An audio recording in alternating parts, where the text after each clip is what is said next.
என்னது தமிழக போக்குவரத்து துறையில வால்வோ பஸ் இருக்கா இப்படின்னு ஆச்சரியத்தோட கேட்டது சாமானிய மக்கள் இல்ல, போக்குவரத்து துறையினுடைய அமைச்சர் தான்.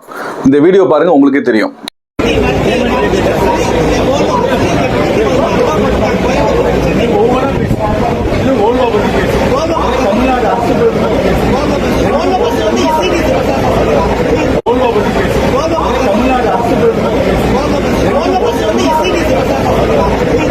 இப்ப இந்த விடுமுறை காலத்துல மக்கள் எல்லாம் வந்து பஸ்ஸுக்கு புக் பண்றாங்க. பஸ் ரொம்ப தாமதமாகுது, அரசு போக்குவரத்து வரல அப்படின்னு சொல்லி கிளாம்பாக்கத்துல மக்கள் எல்லாம் கடுமையான கோபத்துல இருக்கும் பொழுது அங்க அதிகாரிகளோடு போக்குவரத்து துறை அமைச்சர் போறாரு.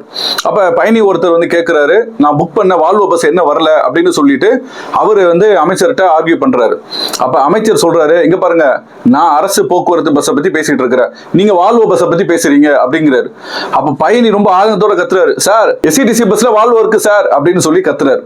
அப்ப அரசு போக்குவரத்து துறையில வால்வோ பஸ் இருக்கு அப்படிங்கறது யாருக்கு தெரியல அப்படின்னு கேட்டா போக்குவரத்து துறை அமைச்சருக்கு தெரியல. இந்த மாதிரி இந்த வாரத்துல நிறைய சம்பவங்களை போக்குவரத்து துறை அமைச்சர் பண்ணியிருக்கிறாரு. எல்லா வீடியோவுமே பயங்கர வைரலா போய்கிட்டு இருக்குது.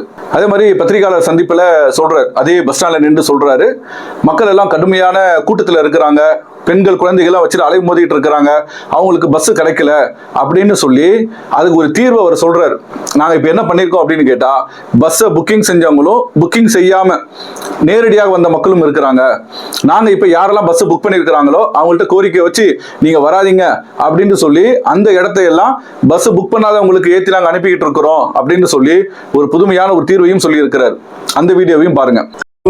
நான் என்ன பண்ணுனாக்கா, முன்பதிவு செஞ்சாங்க பார்த்தீங்களா, அவங்க பேருந்தில் கூட இந்த கும்பலை குறைக்க வேண்டும் என்பதற்காக அவங்க கிட்ட பேசி இந்த மாதிரி நீங்கள் கொஞ்சம் வெயிட் பண்ணுங்க, இவங்களை முதல்ல அனுப்பிச்சிடலான்னு சொல்லி அந்த பஸ்ஸில் இவங்களாம் ஏற்றி அனுப்பிச்சதுனால இந்த கூட்டம் எல்லாமே குறைஞ்சிருச்சு. அப்போ என்ன சொல்ல வராரு அப்படின்னு கேட்டா, புக்கிங் செஞ்சவங்க வராதிங்க, வீட்டிலே இருந்துருங்க, புக்கிங் செய்யாதவங்க அந்த பஸ்ஸில் ஏறி போகட்டும் அப்படின்னு சொல்றாரா? இவர் என்ன சொல்ல வராருன்றது நமக்கே புரியல. இதுல என்ன தீர்வு அவர் கண்டாருன்னு நமக்கு தெரியல. குறைக்காக சொல்லல, உண்மையே நமக்கு புரியாம தான் கேட்கிறோம். இந்த பேசப்பட்ட வீடியோவும் கடுமையான வைரல் ஆகுது. ஒரு பயணி ஒருத்தர் கடுமையான ஆர்கியூமெண்ட் பண்றாரு போக்குவரத்து துறை அமைச்சரோட. நான் பஸ்ஸை புக் பண்ணி கிட்டத்தட்ட 1.5 மணி நேரமா காத்துக்கிட்டு இருக்கிறேன். 9 மணிக்கு நான் புக் பண்ணேன் அப்படின்னு சொன்னா மணி இப்ப 10:30 தாண்டி விட்டது, இது வரைக்கும் பஸ் வரல அப்படின்னு ஆதங்கத்தோட அவர் பேசுறாரு. அதுக்கு போக்குவரத்து துறை அமைச்சர் எவ்வளவு பொறுப்பான பதில் சொல்றாரு அப்படின்னு கேட்டா, நீ நல்லா நிறைய சாப்பிட்டுட்டு வந்து பேசுற, நான் இன்னும் சாப்பிடவே இல்லை அப்படிங்கிறாரு. வாகனம் வரல, குறிப்பிட்ட நேரத்துக்கு என்னால பயணம் போக முடியலன்னு ஆதங்கப்படுற ஒரு பயணிக்கு எவ்வளவு பொறுப்புள்ள ஒரு பதில் அமைச்சர் சொல்லி இருக்கிறாரு பாருங்க. நான் சாப்பிடாம பேசிட்டு இருக்கிறேன் அப்படின்னா நான் சாப்பிடல, என்ன கேள்வி கேட்கறீங்கன்னு சொல்றாரா? இதுல என்ன சொல்ல வரான்றது நமக்கு புரியல. இதுவெல்லாம் நாம் அவரை குறைவுபடுத்த வேண்டி சொல்லல. தாராளமாக தெரியாதவர்கள் துறை சார்ந்த விஷயங்களை எல்லாம் கற்றுக்கொள்ளலாம், அதெல்லாம் பிரச்சனை இல்லை. ஆனால் அதிகாரத்தில் வந்து உட்கார்ந்த பிறகுதான் அந்த நிர்வாகத்தை பத்தி நான் கற்றுக்கொள்வேன், அரசியலை நான் கற்றுக்கொள்வேன் அப்படின்னு சொல்றது மிகப்பெரிய ஆபத்து. இந்தியாவிலேயே முன்னோடி மாநிலமாக இருக்கக்கூடிய தமிழகம், பொருளாதார வளர்ச்சியில முன்னோடியாக இருக்கக்கூடிய ஒரு மாநிலம், நிர்வாகத்துல நல்ல கட்டி காத்த ஒரு மாநிலம்.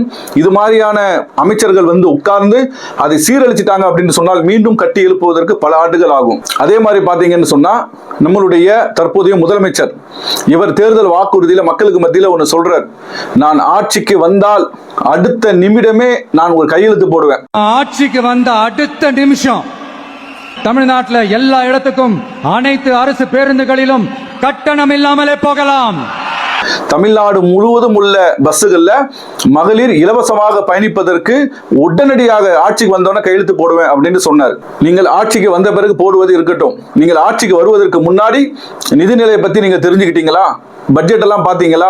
லோக்கல் பஸ்ல மகளிருக்கு கட்டணமில்லா பேருந்து ஏற்பாடு செய்வதற்கு கடந்த நிதி ஆண்டுல பட்ஜெட்ல 4000 கோடி ஒதுக்கப்பட்டிருக்கிறது. நீங்க தமிழகம் முழுவதும் எல்லா ஊர்களுக்கும் பயணம் செய்வதற்கு பெண்களுக்கு ஒட்டுமொத்தமாக இலவசம் என்று கொடுத்தால் எத்தனை ஆயிரம் கோடியை நீங்கள் அந்த பட்ஜெட்ல இதுக்கு ஒதுக்க வேண்டி வரும்.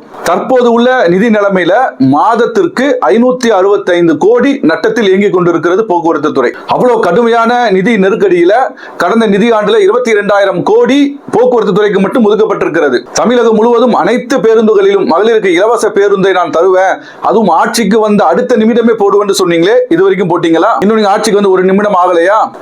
மாற்றம் என்று சொல்லி மக்கள் எல்லாம் நீங்கள் வாக்களித்து யாரை அமர வைத்திருக்கிறீர்கள் என்று கேட்டால், நிர்வாகம் தெரியாத, அரசியல் தெரியாத, துறை சார்ந்த எந்த அறிவும் இல்லாதவர்கள் எல்லாம் 5 ஆண்டு காலம் ஒருவேளை இந்த ஆட்சி நீடிக்குமானால் 5 ஆண்டுகளுக்கு தமிழகம் எந்த நிலையில் போய் நிற்கும் என்ற அச்சத்தில் தான் இதை நாம் பேசிக் கொண்டிருக்கிறோம்.